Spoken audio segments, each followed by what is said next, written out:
कोशी प्रदेशका केही विशेष जानकारीहरू। नेपालको सबैभन्दा पूर्वमा अवस्थित कोशी प्रदेश 25,905 स्क्वायर किलोमिटरमा फैलिएको छ, जुन नेपालको टोटल क्षेत्रफलको 17.6% हुन जान्छ। कोशी प्रदेशमा रहेको 14 जिल्लाहरूमध्ये क्षेत्रफलको आधारले सबैभन्दा ठूलो जिल्ला ताप्लेजुङ र सबैभन्दा सानो जिल्ला तेह्रथुम रहेको छ। नेपालको मात्र नभएर विश्वकै उच्च स्थान सगरमाथा कोशी प्रदेशमै अवस्थित छ र कोशी प्रदेशको सबैभन्दा होचो स्थान भने झापाको केचना कवाल रहेको छ। विश्वको 8,000 भन्दा माथिका 14 वटा हिमाल मध्ये 5 वटा त कोशी प्रदेशमै अवस्थित छन्। सगरमाथा, कञ्चनजङ्घा, लोत्से, मकालु र चोयु, जसमध्ये सगरमाथा हिमाललाई विश्व सम्पदामा सूचीकृत गरिएको छ। कोशी प्रदेशमा अवस्थित निकुञ्ज र संरक्षित क्षेत्रहरू सगरमाथा राष्ट्रिय निकुञ्ज, मकालु राष्ट्रिय निकुञ्ज, कञ्चनजङ्घा संरक्षण क्षेत्र र नेपालको एकमात्र वन्यजन्तु आरक्ष कोशीटप्पु वन्यजन्तु आरक्ष पनि कोशी प्रदेशमै अवस्थित छ। र कोशी प्रदेशमा रहेका मुख्य नदीहरू मेची नदी, कन्काई नदी र सप्तकोशी नदी हुन्। अब यो दुईटा मध्ये कुन प्रदेशको पहिला भिडियो बनाऊँ कमेन्ट गर्नु है त। नेपालको सबैभन्दा बढी जनसङ्ख्या भएको मध्य प्रदेश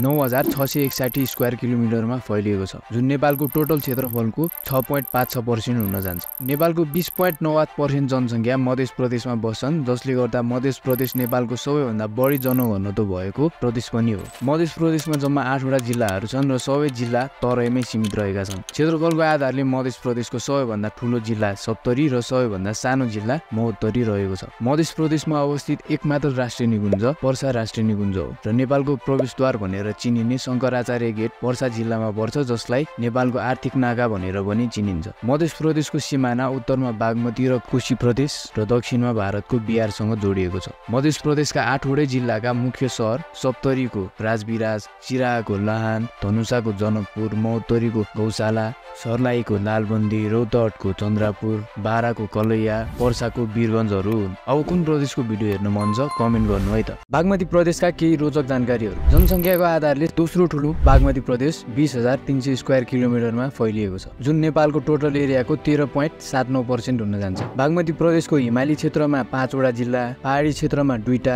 भित्री मधेसमा 3टा र काठमाडौँ उपत्यकामा 3टा गरेर जम्मा 13 वटा जिल्लाहरू छन्, जसमध्ये सबैभन्दा ठुलो जिल्ला सिन्धुपाल्चोक र सानो जिल्ला भक्तपुर रहेको छ। बागमती प्रदेशको सिमाना पूर्वमा कोशी प्रदेश, पश्चिममा गण्डकी प्रदेश, उत्तरमा चीन तिब्बत र दक्षिणमा मध्य प्रदेश र भारतको बिहारसँग जोडिएको छ। बागमती प्रदेशको उच्च भाग लाङटाङ हिमाल, रसुवा र उचो भाग गोलाघाट चितवनमा रहेको छ।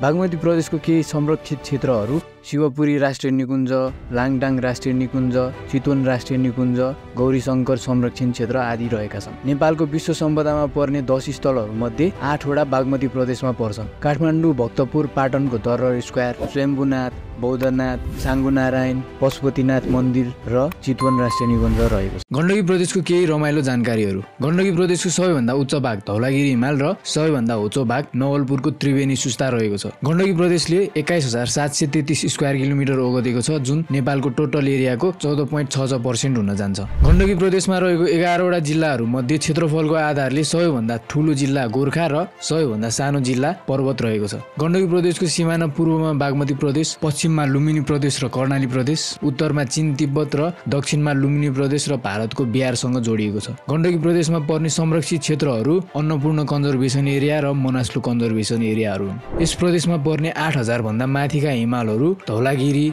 मनास्लु र अन्नपूर्ण प्रथम रहेका छन्। नेपालकै प्रमुख खोला मध्ये गण्डकी खोला यसै प्रदेशमा पर्छ, जहाँ शालिग्राम पाइन्छ र भनिन्छ वाल्मीकिले रामायण लेख्दा गण्डकी खोलाको तीरमा बसेर लेखेका थिए। गण्डकी प्रदेशको हरेक जिल्लाको रमणीय धार्मिक र पर्यटकीय स्थलहरू तपाईँको स्क्रिनमा छ।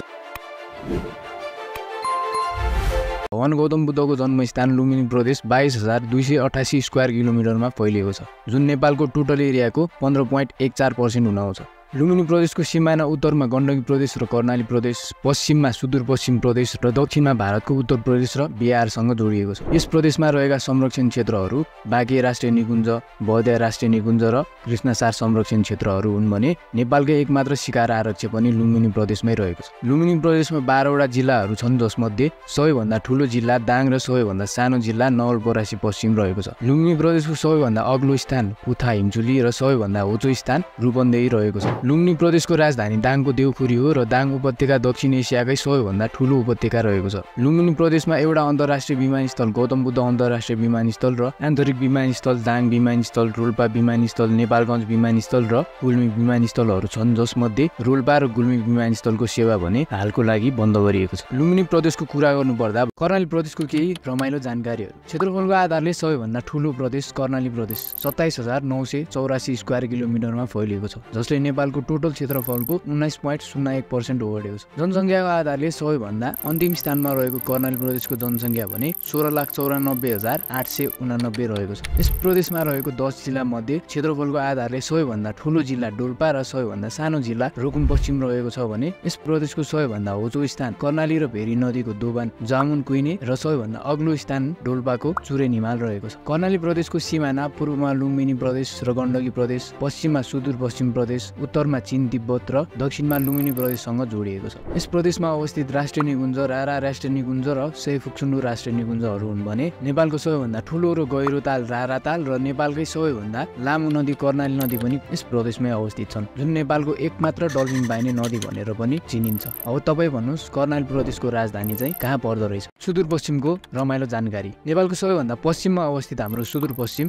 19,949.28 स्क्वायर किलोमिटरमा फैलिएको छ। तर भूमिगत स्थिति भने यस प्रदेशको कालापानी, लिपुलेक र लिम्बियाधुरा भारतले कब्जाएर राखेको हुनाले 19,539 स्क्वायर किलोमिटर रहेको छ, जुन नेपालको टोटल क्षेत्रफलको 13.22% हुन आउँछ। यस प्रदेशको हिमाली क्षेत्रमा 3वटा, पहाडी क्षेत्रमा 4वटा र तराई क्षेत्रमा 2वटा गरेर 9वटा जिल्लाहरू छन् भने क्षेत्रफलको आधारले सबैभन्दा ठूलो जिल्ला बझाङ र सबैभन्दा सानो जिल्ला बैतडी रहेको छ। सुदूरपश्चिमको सिमाना पूर्वमा लुम्बिनी प्रदेश र कर्णाली प्रदेश, पश्चिममा भारतको उत्तराखण्ड, उत्तरमा चीन तिब्बत र दक्षिणमा भारतको उत्तर प्रदेशसँग जोडिएको छ। सुदूरपश्चिममा रहेको संरक्षित क्षेत्रहरू अपिनाम्फा संरक्षण क्षेत्र, खप्तर राष्ट्रिय निकुञ्ज, शुक्लाफाँट राष्ट्रिय निकुञ्जहरू हुन्। यस प्रदेशको मुख्य हिमालहरू अपी हिमाल, साइपाल हिमाल, जेठी बौरानी हिमाल र व्यास हिमाल रहेका छन्, जसमध्ये साइपाल हिमाल सेती नदीको उद्गम स्थल हो भने अपी हिमाल महाकाली नदीको उद्गम स्थल रहेको छ। यस प्रदेशका सबै जिल्लाका पर्यटकीय र धार्मिक स्थलहरू तपाईँको स्क्रिनमा छ।